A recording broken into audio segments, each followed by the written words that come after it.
The footsteps stopped right in front of her room, like they did every night. Ethel lay in bed, frozen in fear with her bedsheets pulled up to her chin. She hardly even dared to breathe, afraid that whomever or whatever was outside of her door would hear her. Then came the knocks, and then the whispers, hardly audible even in the silence of the night.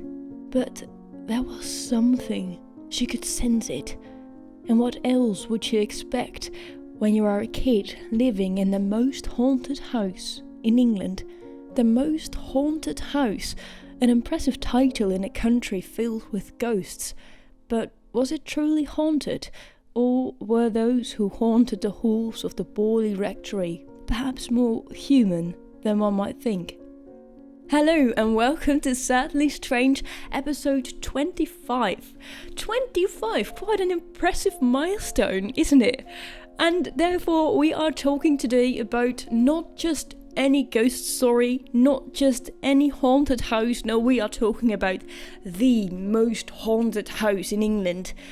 I had first heard about it in an episode by the podcast Dark Histories, and for some reason the story of the Borley Rectory just really stuck to me. And even though I'd completely forgotten that it was named the most haunted house, I mean, I used to take these titles, most haunted, always with a grain of salt, because wherever you go, especially in the USA, there's always a most haunted something at the side of the road, and it is most often a title used as a cheap marketing trick. And so when I read up on this, I was really wondering, like, does this most haunted house really live up to the claims that it is making? So let's delve into it. The Borley Rectory was constructed in 1862 on Hall Road near Borley Church by the Reverend Henry Dawson Ellis Bull, after the first rectory had been destroyed by a fire 21 years prior. Bull moved into the great house with his wife and 14 children.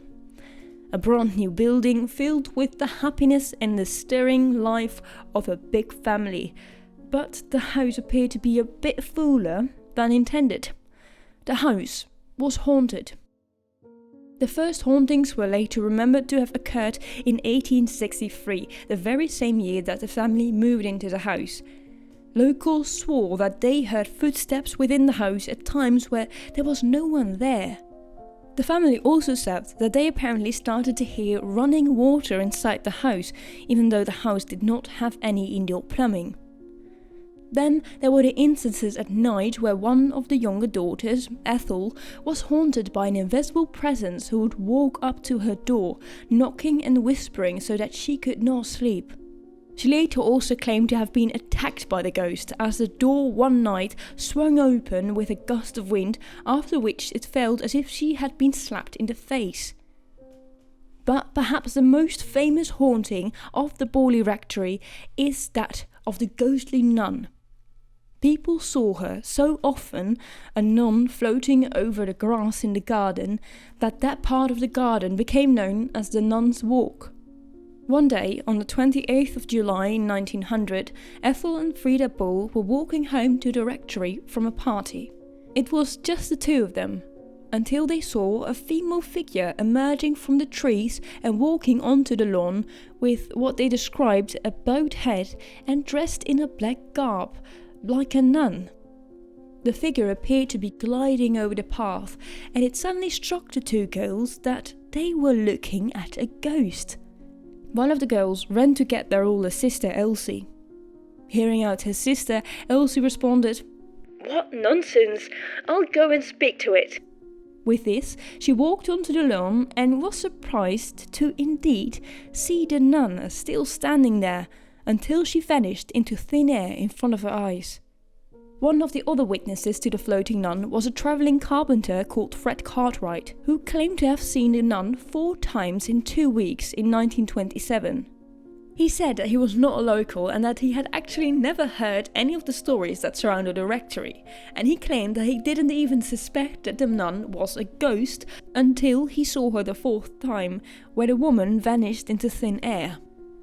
Ghost hunters and some of the people who have covered this case in their podcast have told of the legend of the Benedictine monastery, which was supposedly built in the area of the rectory around 1362.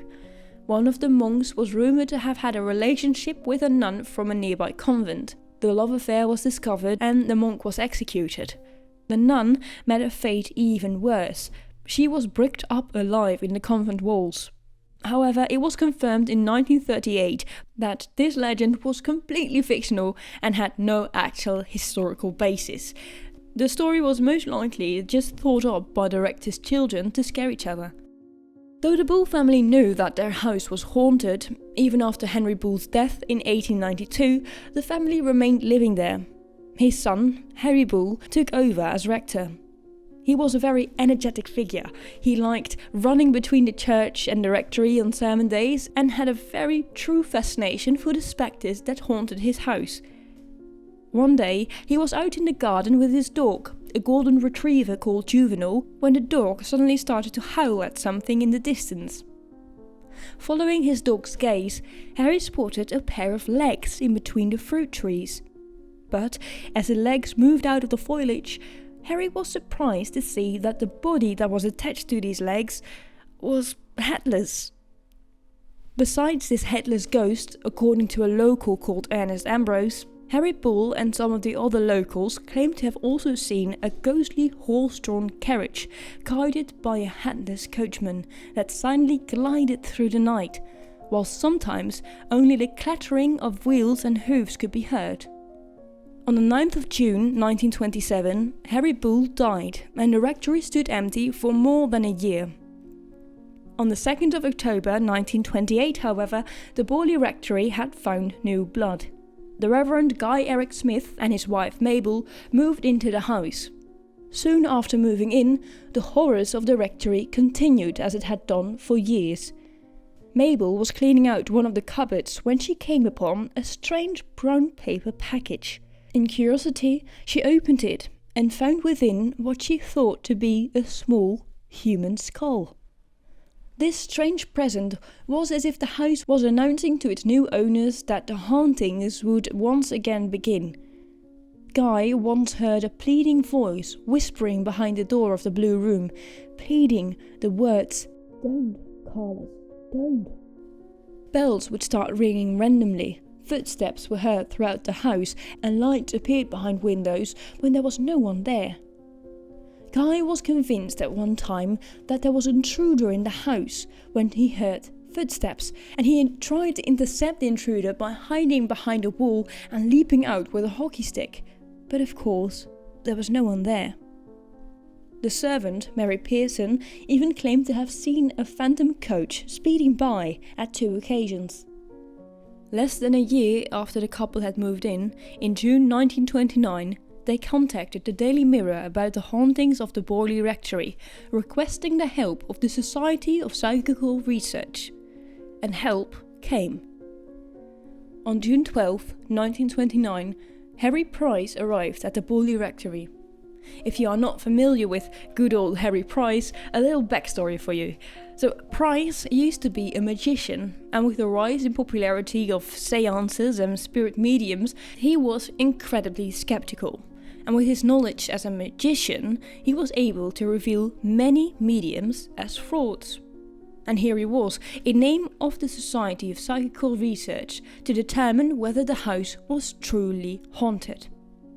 A trusted source, you would say, wouldn't you? Well, not so fast. Price had gotten a reputation and knew that he could earn a lot of money from writing books that the public would find very interesting. And what they found very interesting was, of course, true cases of ghosts. Keeping watch with Price on the 12th of June, Daily Mirror journalist V.C. Wall was certain that he saw the nun gliding in the garden. Soon after dark, a red glass candlestick whisked past their heads and shattered against the iron stove. Pebbles and slates bounced down the stairs, servants' bells rang on their own, and keys shot simultaneously from 2 different doors. More than once, the men ran around the house to reveal a human culprit, but none were ever found. Of the experience, Price later wrote, "It was a day to be remembered even by an experienced investigator. 16 hours of thrills." Further visits to local pubs revealed to Price many more rumours of the ghosts and spectres that haunted the Borley Rectory, confirming to him that this was truly the most haunted house in England. Price was utterly fascinated, but the Smiths, who were still living at the rectory, were done.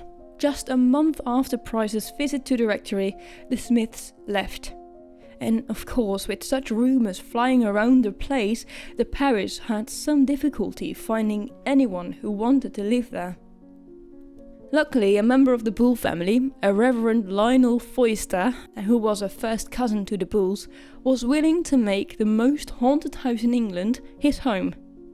He moved into the rectory on the 16th of October 1930, together with his wife Marianne and their adopted 3-year-old daughter Adelaide. Foyster wrote an account of the several strange incidents that happened during their 5-year stay at the rectory, which he sent to Harry Price to help with his investigation.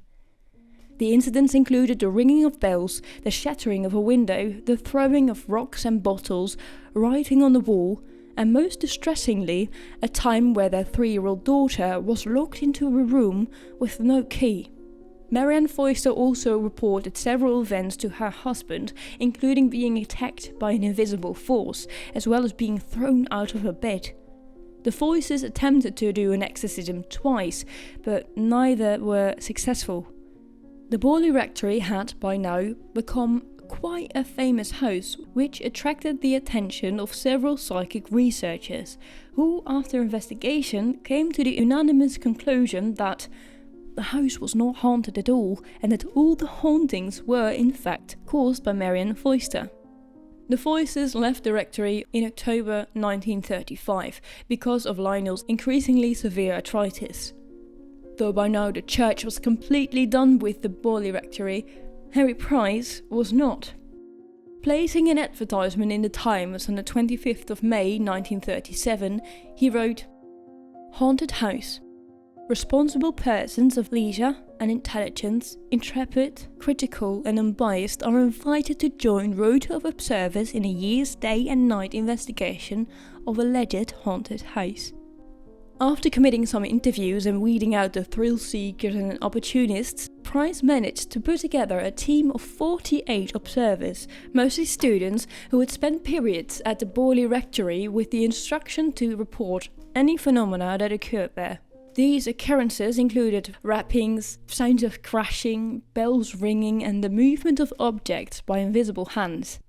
Thanks to Harry Price, the Borley Rectory was the best documented haunted house in England. But was it truly the most haunted? Before we explore the truths and theories about the hauntings at the Borley Rectory, first a word from one of my friends over at the Boopod Network. Scotland's history is ghoulish, ghastly, and at times downright gruesome. Who wouldn't want to hear more about it? If you're interested in learning more about Scotland's history, legends, and ghost stories, then the Generally Spooky podcast is for you. My name is Ailey, researcher, storyteller, and believer in ghosts. And my name is Kieran. I'm chief listener, provider of jokes, and Ailey's husband, and we are the co-hosts of the Generally Spooky podcast. Join us as we discuss things like the Loch Ness Monster, the Mackenzie Poltergeist, the Battle of Culloden, and so much more. You can find us on Apple Podcasts, Spotify, Stitcher, and anywhere else you listen to podcasts. You can also find us for free on YouTube and over at our website, generallyspooky.com. We'll see you there. See you there. Yeah, I thought I've been talking about England and the most haunted house in England for quite a bit now, so I thought let's just give Scotland a shout out. If you're interested about Scotland's spooky history and folklore, go give them a listen. Trust me, that podcast is great. I love it.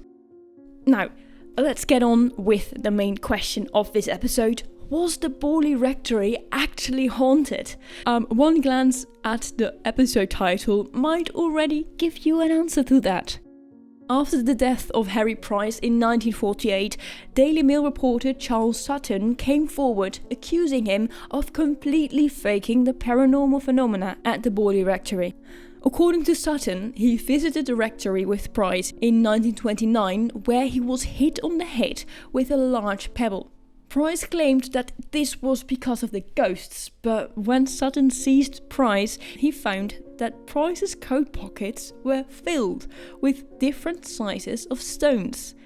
In that same year, 3 members of the Society for Psychical Research, 2 of whom had been Price's assistants, started to investigate his claims that the Borley Rectory was the most haunted house of England.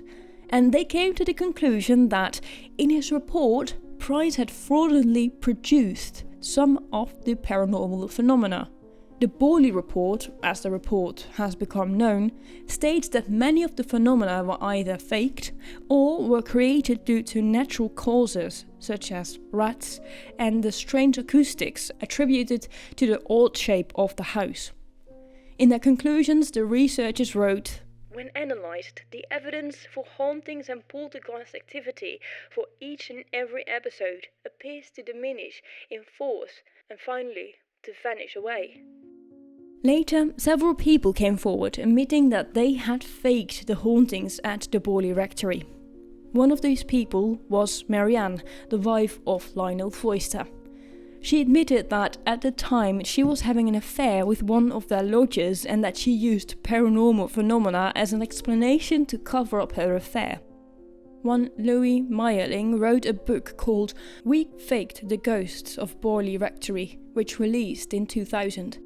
Meyerling had considered the rectory as a second home until it eventually burned down in 1939. He explained that there were secret passages throughout the house and that the servants as well as the children were in on the hoax. Reverend Lionel Foyster was also in on the ruse and decided to play along with it because he and his family were struggling financially. The title of most haunted house in England could earn them some money. For example, they installed a new water heater which made very loud knocking noises as if made by a poltergeist. The family also encouraged Meyerling, when visiting the rectory, to walk in the gardens at dusk, dressed in a black cape with a turned-up collar, so that it seemed as if he was a headless ghost. There was one instance, however, where the Foysters and Meyerling could not explain the hauntings of the house. On Easter in 1935, the famous Irish playwright George Bernard Shaw, Sir Montague Norman, the governor of the Bank of England, Bernard Spilsbury, a criminal forensic scientist, and Marianne Foyster attended a séance at the Borley Rectory.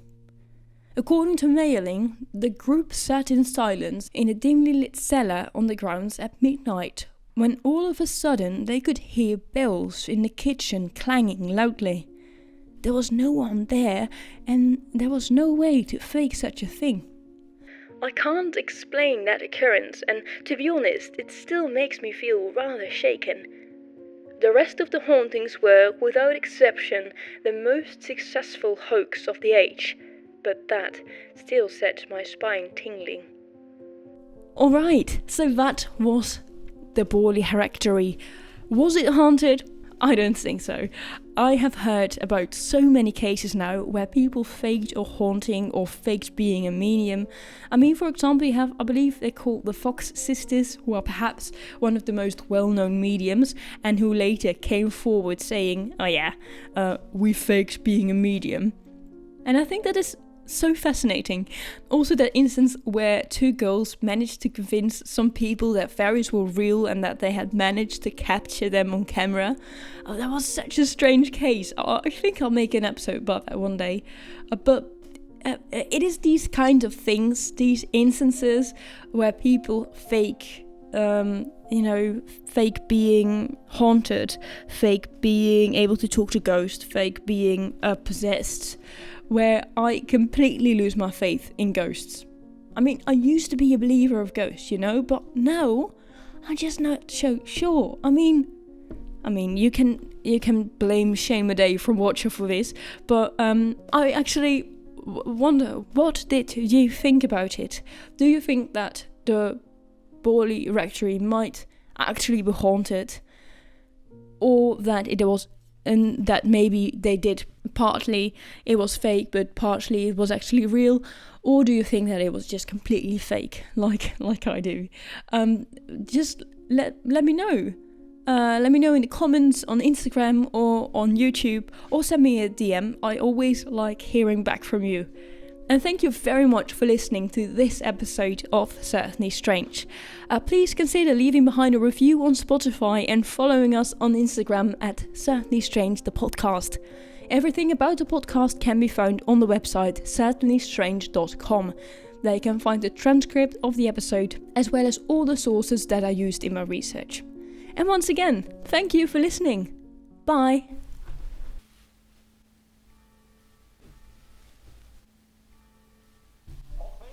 Well, now you know what it was like to live next to a church. Jesus. Doesn't God know that I have a podcast?